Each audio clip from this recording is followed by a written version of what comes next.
क्या आप कल्पना कर सकते हैं कि जिस ब्रह्मांड को आज के वैज्ञानिक खोज रहे हैं उसका रहस्य हजारों साल पहले लिखी एक पुस्तक में छिपा है। एक ऐसी पुस्तक जिसे हम धर्म ग्रंथ मानते हैं लेकिन जिसके पन्ने आधुनिक विज्ञान के सिद्धांतों से मेल खाते हैं। आज हम बात करेंगे भगवत गीता की और यह जानेंगे कि कैसे इसके उपदेश केवल आध्यात्मिक नहीं बल्कि वैज्ञानिक भी है। यह 8 मिनट का वीडियो आपको सोचने पर मजबूर कर देगा कि कहीं प्राचीन ज्ञान और आधुनिक विज्ञान एक ही मंजिल की तरफ तो नहीं बढ़ रही। तो चलिए शुरुआत करते हैं वैज्ञानिक के सबसे महत्वपूर्ण सिद्धांत में से एक, लॉ ऑफ एनर्जी कंजर्वेशन। यह कहता है कि ऊर्जा न तो बनाई जा सकती है और न ही नष्ट की जा सकती है, केवल एक रूप से दूसरे रूप में बदली जा सकती है। अब भगवत गीता का श्लोक देखिए, अध्याय नंबर 2 श्लोक नंबर 20। अध्याय नंबर 2 श्लोक नंबर 20। न जायते म्रियते वा कदाचिन्नायं भूत्वा भविता न भूयम् अजो नित्यम शाश्वतो अन्यम पुराणे न हन्यते हन्यमाने शरीर। का अर्थ है इस आत्मा न कभी जन्म लेती है और न कभी मरती। यह शाश्वत, अविनाशी और चिरस्थायी है। शरीर के नष्ट होने पर भी यह नष्ट नहीं होती। जिस तरह ऊर्जा का रूप बदलता है उसी तरह आत्मा शरीर बदलती है।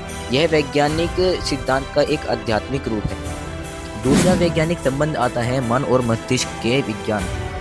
मन को नियंत्रित करना आज भी न्यूरोसाइंस के लिए एक बड़ी चुनौती है। गीता के 6 अध्याय में भगवान कृष्ण कहते हैं कि मन बहुत चंचल और शक्तिशाली है लेकिन इसे अभ्यास और वैराग्य से नियंत्रित किया जा सकता है। आधुनिक मनोविज्ञान भी यही कहता है।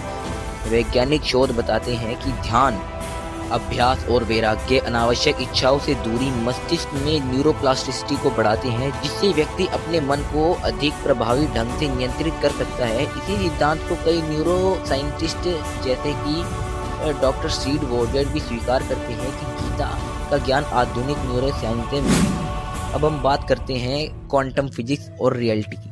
क्वांटम फिजिक्स कहती है कि हम जिस दुनिया को ठोस मानते हैं वह वास्तव में ऊर्जा और कणों का एक जाल है। गीता का श्लोक नंबर 7.7 कहता है, मत परतरणम ना किंचिदस्ति धनंजय मयि सर्वमिदं प्रोतः सूत्रे मणिगणा इव।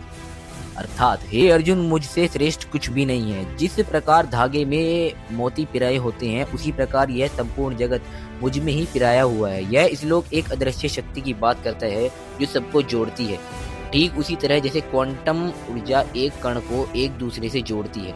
यह गीता के वैज्ञानिक रहस्य जो आज की फिजिक्स के सिद्धांतों से झलकता है। अब चौथा संबंध है मल्टीवर्स थ्योरी से। आज नासा और खगोल वैज्ञानिक कई ब्रह्मांड की अवधारणा पर शोध कर रहे हैं, लेकिन भगवत गीता में इसका वर्णन हजारों साल पहले मिल जाता है। जब भगवान कृष्ण अर्जुन को अपना विराट रूप दिखाते हैं तो वे कहते हैं कि हे अर्जुन, मेरे शरीर में एक ही जगह पर स्थित चर अचर सहित संपूर्ण ब्रह्मांड और कुछ भी तुम देखना चाहते हो वह सब देखो। भगवान कृष्ण का यह विराट रूप जिसमें अनगिनत ब्रह्मांड समाहित है, मल्टीवर्स और अवधारणा प्राचीन और गहरा चित्रण है, जहां हर ब्रह्मांड एक बड़े ब्रह्मांडीय चेतन तंत्र का हिस्सा है।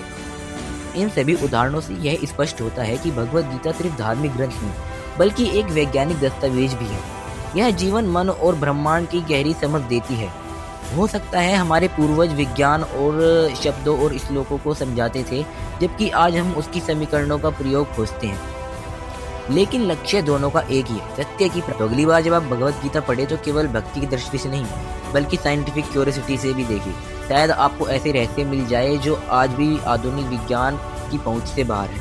इस वीडियो को देखने के लिए धन्यवाद। अगर आपको यह पसंद आया हो तो लाइक करें, शेयर करें और चैनल को सब्सक्राइब करें।